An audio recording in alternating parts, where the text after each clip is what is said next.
प्रत्यक्ष प्रकट होने शुरू हो जाते हैं। कल एक महर्षि, महानतम महर्षि की बात चल रही थी।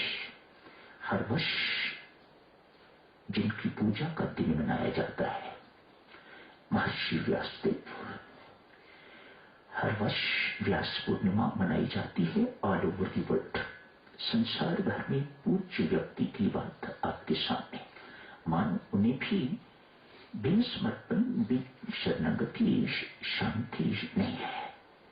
आज इतना कुछ करने वाला व्यक्ति वेदों का संकलन किया है, उनकी देने क्या संसार कभी भूल सकता है? कभी नहीं। इतनी देने हैं उनकी, वेदों का संकलन उन्होंने ना किया हुआ होता तो ना जाने वेद कहां होते। उन्होंने वेदों का संकलन किया, ब्रह्मसूत्र लिखे, अध्यात्म रामायण लिखे, पुराण लिखे, उप पुराण लिखे। इतना कुछ करने के बावजूद भी ये कोई छोटी मोटी चीजें नहीं है।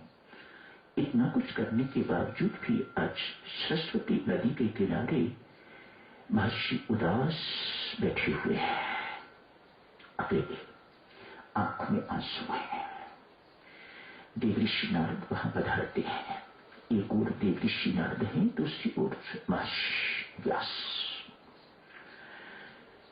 देवऋषि महर्षि को उदास देखते हैं, आंखों में अश्रु देखते हैं तो पूछते हैं, महर्षि आप जैसे विद्वान, आप जैसे महान ऋषि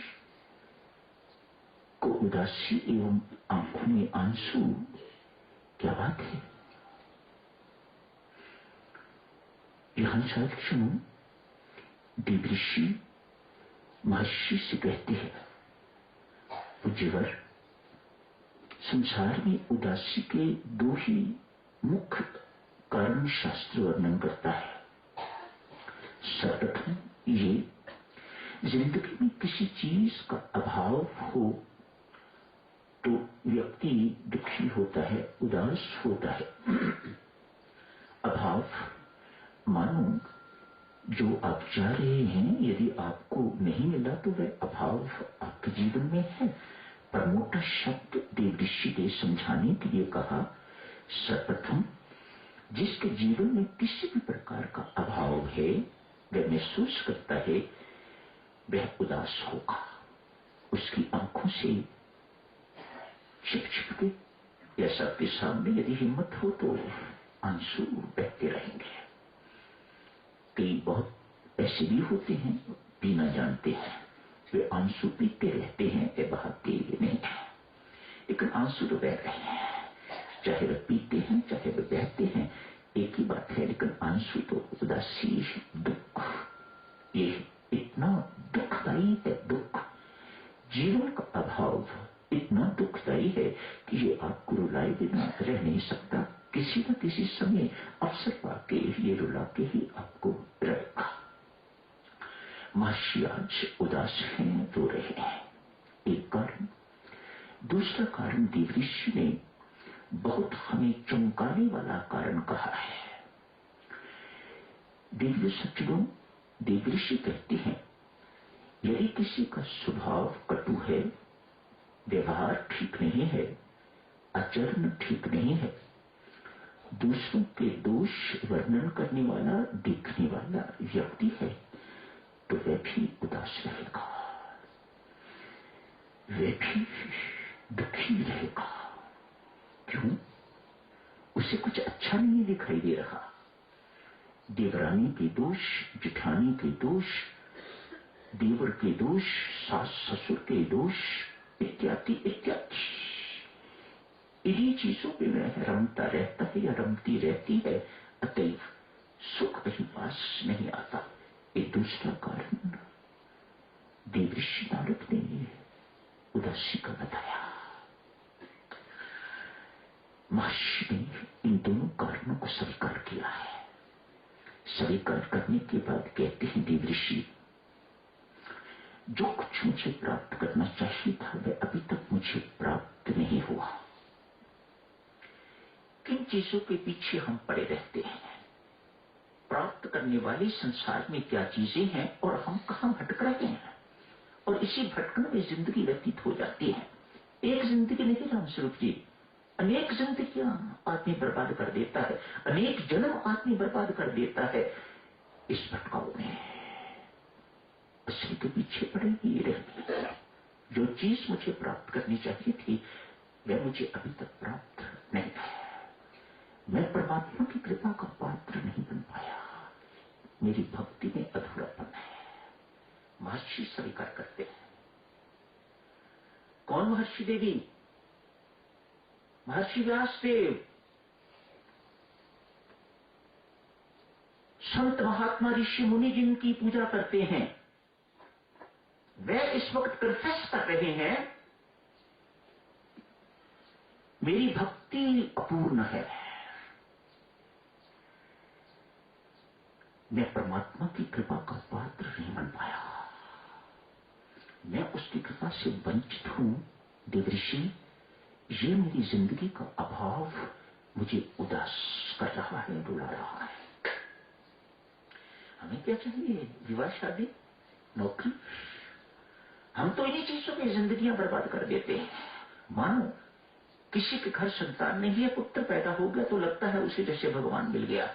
आगे आगे आगे आगे करेंगे, उसे ही देखते रहेंगे, उसे ही सब कुछ करते रहेंगे, जैसे उनकी जिंदगी का लक्ष्य प्राप्त हो गया है।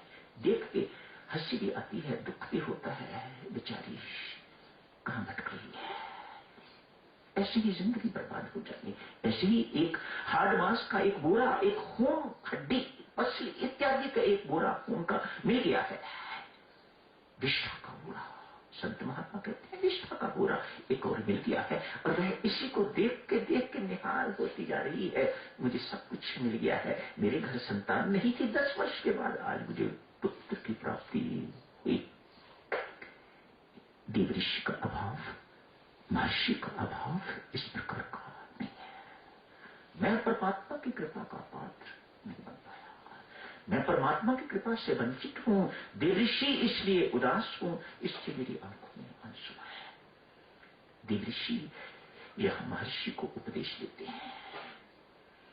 कहते हैं महर्षि, इसी वक्त परमात्मा के आगे झुक के अपने मस्तक को धरती पर टिका के परमात्मा को प्रणाम करके बस इतना ही कहने की आवश्यकता है, तेरी पूर्णता में कोई बहुत समय नहीं है, तो बिल्कुल वहां तक पहुंच चुका हुआ है, लेकिन एक धक्का मारने की जरूरत है तुम्हें, और वह परमेश्वर की कृपा से धक्का तुझे लग रहा है। धरती पर अपने मस्तक को टिका के मानो परमात्मा के श्री चरणों पर अपना मस्तक रख के परमात्मा को इतना ही कह, परमात्मा मैं कुछ नहीं, सब कुछ तू ही तू है। परमात्मा मेरा कुछ नहीं, सब कुछ तेरा ही तेरा है। जो कुछ तूने करवाया है मेरे से एक निमित्त मात्र होके मैंने किया है। कर्म करापनहार तू है। इतनी बात कहने की देरी थी, महर्षि को सर्वत्र राम दिखाई देने लग गया है, सर्वत्र उसका प्रकाश दिखाई देने लग गया है। फूलों में मुस्कान तेरी, वायु में सुगंध तेरी, चंद्रमा में ज्योत्सना तेरी, तारों में चमक तेरी, सूर्य में तेज तेरा। मेरे भीतर भी तू, बाहर भी तू, सर्वत्र तू ही तू। एक तेरे सिवा इस संसार में, अखिल ब्रह्मांड में और कोई नहीं। देवऋषि सब कुछ देख के बहुत प्रसन्न हुए हैं। परमेश्वर ने जिस अधूरे काम को पूरा करने के लिए मुझे भेजा था वह हो गया।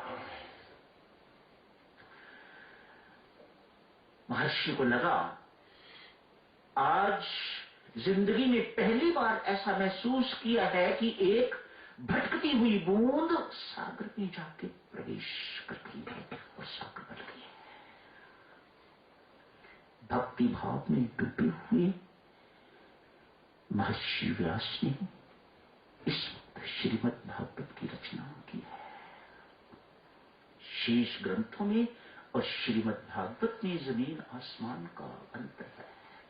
महाभारत का पाठ कहीं भी नहीं होता, श्रीमद् भागवत के पाठ जगह जगह हो रहे हैं। इसके पीछे महर्षि की कमाई है, महर्षि की भक्ति है। जो इसे भक्ति भाव से करेगा, जो भक्ति भाव से श्रवण